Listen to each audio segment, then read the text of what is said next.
All right, man. Y'all already know we back. We back. Man, like we never left. It's the big boss how K Po through the door. That boy Soldier B Houston. It's the Mind on Greatness podcast. Shout out to Mike and Jay Peso. They out. They'll be back whenever they be back. You know what I mean? We got lives, everybody busy. We doing this in our free time. We got to get up early in the morning, but we still stand up trying to get y'all this content. So we need y'all to like and subscribe to the channel and share these videos. But like I said, it's the Mind on Greatness podcast. Today we're gonna be talking about the NFL, right? Again, we're gonna do our reactions. We're gonna do the most exciting games that we watched this weekend, and we're gonna do a rookie watch. So we're gonna start with the most exciting games. B, what was the most exciting games to you? Let me know something. What up, folks? Like you said, we back again. It is what it is. You're gonna keep seeing us. We're gonna keep pushing this content. But let me get into it. I'm gonna start with a game that really wasn't too exciting, but I was excited to see this guy finally step into his own and do his own thing. And I'm gonna go with the Packers versus the Bears. The Packers end up beating the Bears 38-20. And I was just excited to see my boy Jordan Love finally get his chance to shine and show what he can do for this organization, show Lambeau Field, show the people of Green Bay, hey, Aaron Rodgers gone, but have no fear. I am here. You know what I'm saying? He turned in a good performance, 245 yards passing with 3 touchdowns, and he was hitting pretty much everybody that was available on the field. And I just like the way he was spinning it. You could tell he sat back, he was relaxed, and he spent a couple years behind Aaron Rodgers. His arm talent was displayed well. His timing was on point. He really didn't hesitate to sling the ball when he needed to, and he just made all the right plays at the right time. So kudos, shout outs to Jordan Love for that. And then I'm gonna get on the Bears a little bit. Oh, why y'all? I feel like y'all got Justin Fields stepping back a little bit. Like you went and got him DJ Moore, you went and got him a rookie running back who I feel like should have been involved a little bit more in the offense, especially DJ Moore. You cannot bring in somebody like DJ Moore and still have Justin Fields doing what Justin Fields do. You brought him in there as a playmaker. You brought him in there to get him the ball. So come on, Chicago, come on, Bears, get it together. Let's get this right because I believe in Justin Fields. I like that Bears offense now with the new weapons he got. So let's get it together. And not only that, these two are going to be pretty much the future of this division right here. So I would like to see them clashing a lot. I would like to see them going toe to toe in some of these games. And I don't mean running, I mean slanging it. I mean throwing the ball all across the yard. Uh, I'm gonna go ahead and go to my next game. This game really wasn't too exciting either. I just wanted to see these two guys work in a new environment and see what type of element they would provide for their teams. And I'm gonna go with the Raiders and Broncos. Uh, Sean Payton, Russell Wilson, great job. I think y'all gonna be a good team. You still see where Sean Payton still has that same mentality from when he had Drew Brees, that dink and dunk type system. They didn't take the deep shots as he would with Drew Brees, but at the same time, you still can see where they were trying to get to that point. And Russell Wilson did well. I'm glad to see he's back in some type of good shape, good mental shape, good health, good passing, good pocket presence. I'm glad to see all that. Jimmy G, good job. Did pretty decent. 200 yards passing, 2 touchdowns. Way to find the other guy, not Devontae Adams, but Jacoby Myers, because that's what's gonna be there. You're gonna have triple teams. You're gonna have road coverages towards Devontae Adams. He targeted Jacoby Myers 10 times. Jacoby Myers gave him 9 catches for 81 yards and caught both his touchdowns. So good job with that, Raiders. They pulled it off. They got the win 17-16. Good job.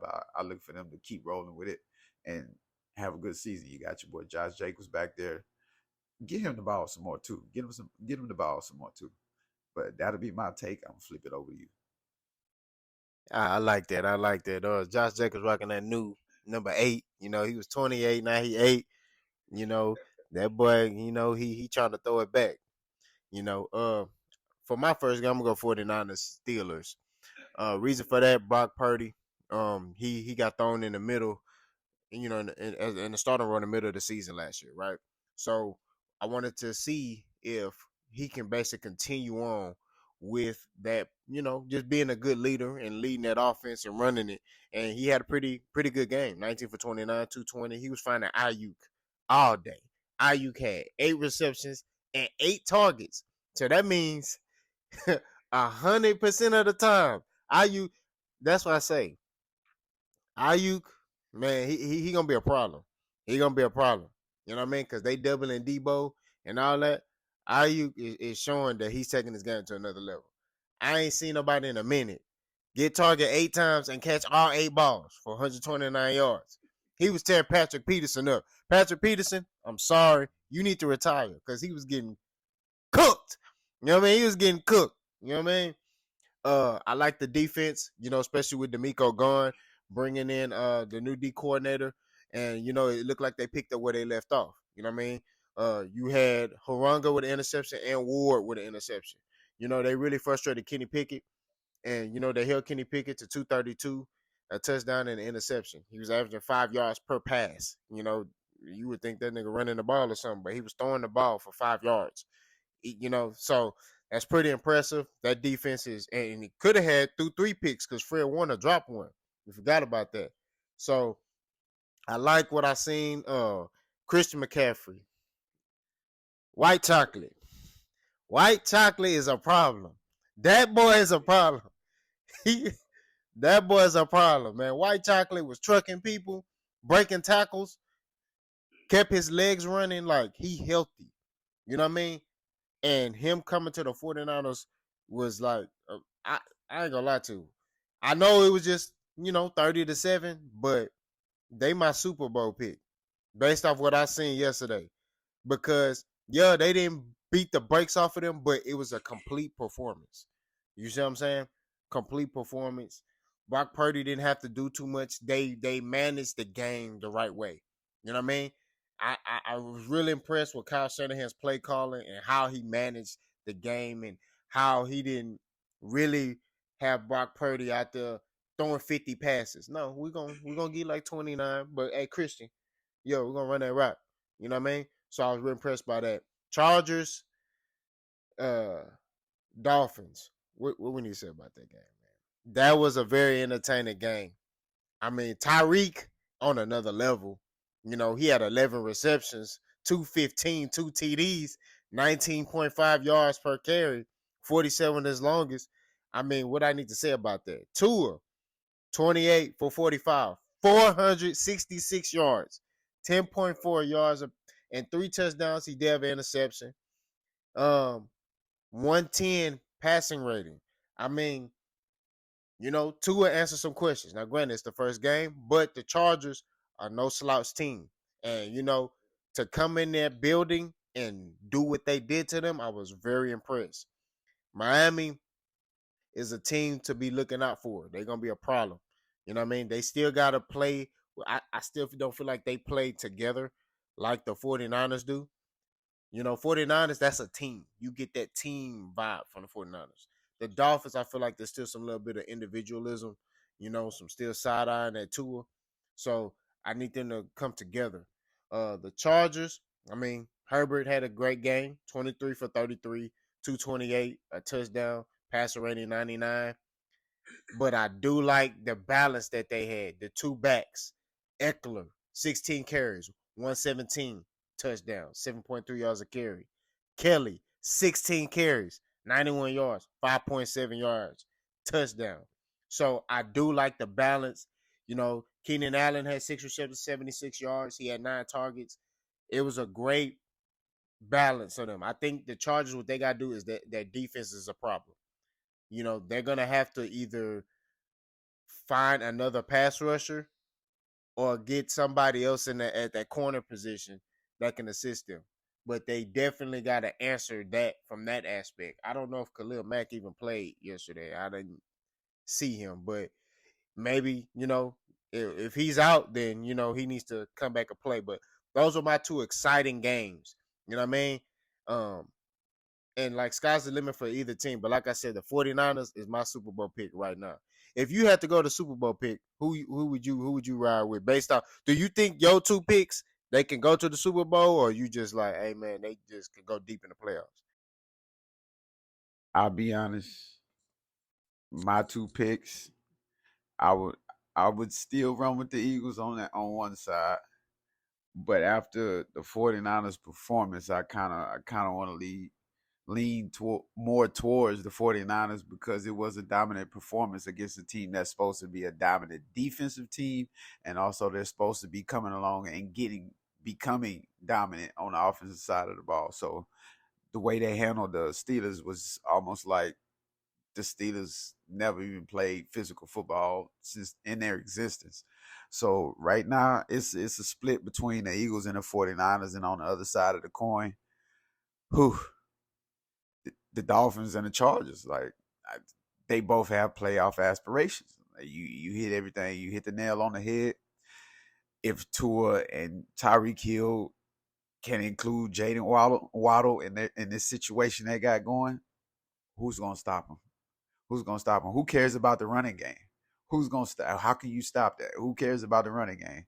We do love our running backs though, so get you a running back. But at the same time, if you can keep this up, and Tyreek Hill did make big predictions before the season started and said he gonna do some wild, crazy, record breaking stuff this year. So right now, the two teams with the most aspirations would be on the other side of the coin would be the Chargers and the Dolphins. So hey, I got the Eagles and the 49ers on one side, and on the other side, I got the Chargers or the Dolphins. So you hit the nail on the head. I'm ride with those four teams. So hopefully we get to see something exciting this year in the Super Bowl.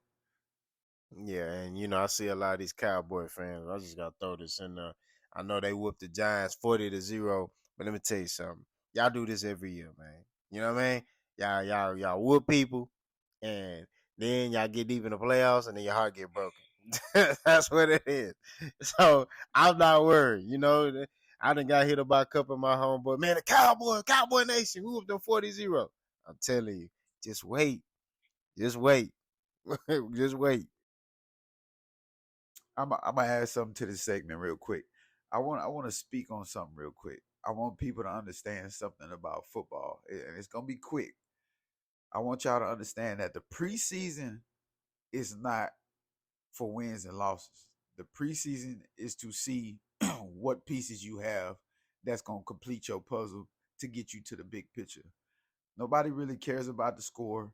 Nobody really cares about who wins or loses in the preseason. It's all about completing your team. You know your starters on one side, and you're gonna know your starters on the other side. So you think. But if you when you looking at the preseason, they're trying to find guys to fill those voids in case these players were to go down. So I want y'all to stop looking at the preseason as if, oh, we're gonna be great, we're gonna be good. XYZ. No, that's not what that's for. That's for you to fill the rest of your roster with talent that can be put and thrown into the fire, and y'all keep rolling. Y'all keep the gravy train rolling. And one more thing I want to talk about. Joe Burrow. He had a terrible game. Like he finally showed us he was human, but at the same time, we got to look at it as if Joe Burrow really hasn't played real competitive football since last year's Super Bowl. This year, at the beginning of the training camp, he hurt his leg, calf injury, I believe that's what they said. And to me, them putting them in this game against the Browns, I was kind of like, why don't y'all just let them sit out? Because week one to me is like an extension of the preseason. It's just with your starters, all 22 starters now. So it's an extension of the preseason. But at the same time, again, Joe Burrow hasn't played any real football since the Super Bowl of last year. And if you're checking the track record, he's never really played good against the Browns anyway. So y'all should have been expecting that, especially when they go down into Cleveland. He's never really played well. Shout out to that defense though. Y'all balled your butt off. And Myles Garrett, player of the game, way to come up with that sack on fourth down. Okay, okay. Yeah, I agree, man. I mean, you pretty much hit it on the head. I mean, they don't really call all their plays anyway in the preseason. So you just running a vanilla defense, a basic offense, just trying to see if they can grasp the basics, right? They're not even running a extensive stuff. You know what I mean? So, you hit it on the head. I want to just segue. We had a couple of rookie quarterbacks they started, Bryce Young, Richardson and Stroud, you know. So, we just basically want to talk about, their performances, and we want to see if these performances will basically either be them for the whole season, or this is just, you know, getting the rookie jitters out. Like you pointed out, this is the first game. Although this game count, it's still an extra game like a preseason game. So I want to start with Bryce Young. You know, Carolina Panthers quarterback. He was 20 for 38, 146 yards, 3.8 yards per pass, a touchdown, 2 interceptions. He was sacked twice. He had a passer rating of 48.8 and a QBR of 23.5. Um, with Bryce Young, um, he didn't really have a lot of time. And also they couldn't really get a run game going. When you have a rookie quarterback and him being undersized, you want to be able to have that running game, you know.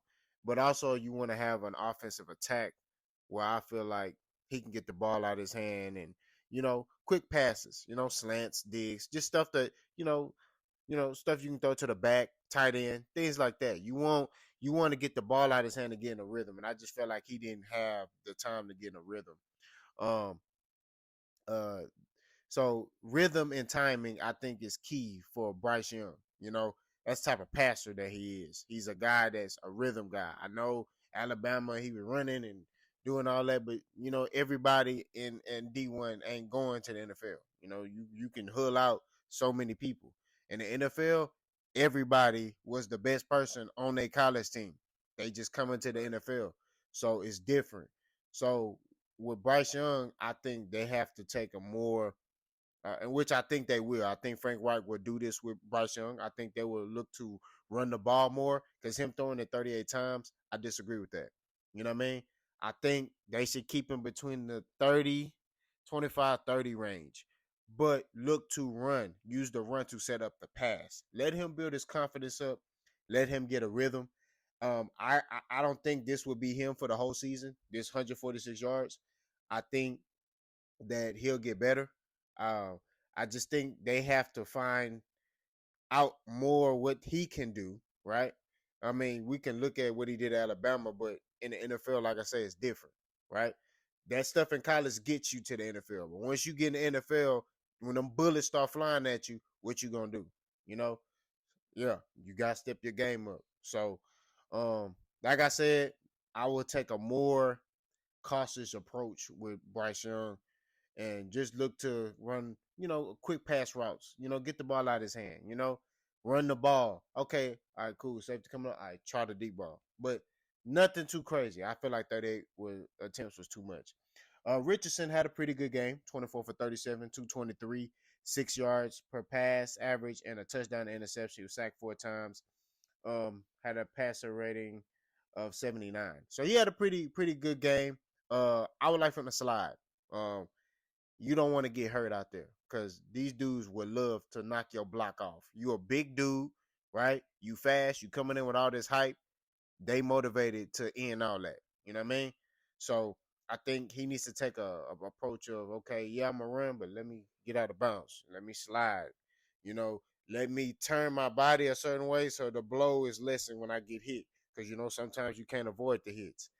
Um, as far as how the Colts are using him, I feel like that was perfect for the first game. They got the ball out of his hand. They used the RPO.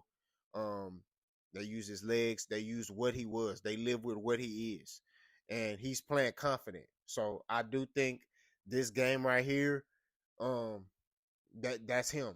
You know, I don't see him getting any better or any worse. I feel like that's him. That's as long as because I mean he struggles with accuracy, but at the same time, the threat of him running brings those safeties up, brings those backers up, makes them play a different style of defense, which frees up everybody else, which frees up Pittman and everybody else. So I do think that game that's what he is. I can expect that from him every week. CJ Stroud, 28 for 44, 242, 5.5, and 0 touchdowns, 0 interceptions, but he was sacked 5 times, passer rating of 78, and a QBR of 21.2. CJ Stroud was out there running for his life. So what I think they got to do is they got to run that ball, bro. They got to find a way to run the ball. I know they got a couple injuries on the offensive line. They got to find a way to run the ball. I don't have a problem with the 44 attempts. I just have an issue with them not using the run to set up the pass. I mean, Damian Pierce, I think, had 13 carries. That's not good. You know, I think you need to run that Damian Pierce like between 20 and 25 times.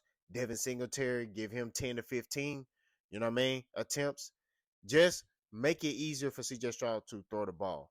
I don't have a problem with him throwing it 44 times. He has an arm, he's accurate. He can put the ball in places that, some of these other two, my bad, that I just named can't. So I would like for them to just use the run to set up the pass. I think CJ Stroud has a very he has a very high ceiling. He can be very bad or very good. We don't know. You know what I'm saying? But I do think he'll improve on the season. And I'm not just saying that because he played for the Texans. I'm saying that because it's real talk. So, B, what you got, man? What's your take? Well put by you. Uh, I want to look at my mama and say, "Mama, what am I supposed to say after that?" But anyways, I'm gonna talk about these three young men as a whole. This rookie quarterback carousel right now, they're kind of in their head. They see the game, they see the defense is coming, and it's like click, click, click, click, click, click, click, click. So all they know is, I got to make this big play. I got to make this big play because they fresh out of college and all they was known for was big playmaking. So right now the clock in their head is moving a lot faster than the game is actually moving. Defenses are flying around. Of course, you may have some issues with your O line as far as C.J. Stroud, Anthony Richardson, like you pointed out, my guy. You got to learn how to slide. You got to remember, not being able to slide is what took RG3 out of the game early. So you got to learn how to slide. You need to protect yourself, especially if you want to have that longevity. You want to get paid, and you want to get somewhere other than just, oh, I was drafted in the first round as one of the top quarterbacks. Bryce Young, I believe they got the reins pulled a little tight on him. I think they need to let loose a little bit and let him show them what he can do. But all in all, I think all these guys are going to excel as the weeks go on. I think they're going to grow. I think they're going to be coming to their own and start showing the people who they really are and why they were picked as the top quarterbacks in this year's past draft. But at the same time, it's week one. Once we get into week 4 and 5, I believe the clock will start slowing down. They'll actually start being able to read and manipulate coverages with their mental aspect of the game. And I believe they'll start pinpointing some of these passes and putting it on the money. C.J. Stroud, he actually, when he had time, he was putting them on the money. He had Robert Woods looking like a young Robert Woods. Anthony Richardson had Michael Pittman Jr. looking real good. Bryce Young, I believe he got a touchdown in. Hayden Hurst, it was a nice little strike he threw. So, like I say, the potential is there. It's just all about timing right now. They need to just let things keep going, let them loosen up a little bit, and once that clock slows down in their head and they start visualizing the field and what the defense are doing before they even line up, that's another big thing. Once they start recognizing coverages as the defense starts to move their guys around, whether they're shifting towards the line of scrimmage or pulling back from the line of scrimmage. I think once they are able to decipher that, these guys, all three of them, I think, going to excel, and we're going to be looking at the future of the NFL in full effect. I would say around week 8 or 9, I will be looking at the future of the NFL in full effect, especially if the old lines can get their mind right to be able to understand, hey, I got this young guy behind me, and he legit. Excuse me. We need to get straight so they can do what they got to do. But that's my take on the rookie quarterbacks. And like I say, I feel like they're gonna do pretty good this year. They're gonna excel and do well. Who would you say out of those three at the end of the season you'll be like, I knew he was gonna be the leader of the pack? Which one of them do you feel like is at the end of this season will be the leader of the pack?